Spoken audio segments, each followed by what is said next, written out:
یاد رکھیے مسجد میں کھانے پینے سونے یہاں تک صحن افطار کرنے یا آب زمزم تم یا ہوا پانی پینے کی بھی شرعاً اجازت ہے۔ البتہ اگر اعتکاف کی نیت ہوگی تو یہ سب چیزیں ضمناً جائز ہو جائیں گی۔ اعتکاف کی نیت بھی صرف کھانے پینے سونے کے لیے نہیں ہونی چاہیے، بلکہ اس کا مقصد اللہ کریم کی رضا ہو۔ فتاوی شامی میں ہے اگر کوئی مسجد میں کھانا پینا سونا چاہے تو اعتکاف کی نیت کر لے، کچھ دیر ذکر اللہ کرے، پھر جو چاہے کرے، یعنی اب چاہے تو کھا پی سو سکتا ہے۔ رحمت عالمیان سرور ذیشان صلی اللہ تعالی علیہ وآلہ وسلم کا فرمان رحمت نشان ہے، جو شخص یومیہ مجھ پر 100 مرتبہ درود بھیجے گا، اللہ پاک اس کی 100 حاجات پوری فرمائے گا، ان میں سے 70 آخرت کی اور 30 دنیا کی۔ اگر کوئی اپنا بھلا چاہتا ہے، اسے چاہے جس کو خدا چاہتا ہے، درود ان پہ بھیجو، سلام ان پہ بھیجو، خدا کی قسم یہ خدا چاہتا ہے۔ صلو علی الحبیب صلی اللہ علیہ وسلم۔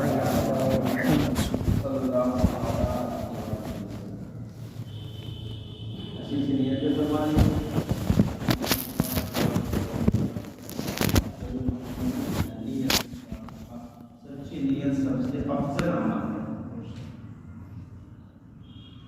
اچھی سی نیت ہمیں کرنے کی عادت بنا لینی چاہیے کہ اچھی نیت بندے کو جنت میں داخل کر دیتی ہے۔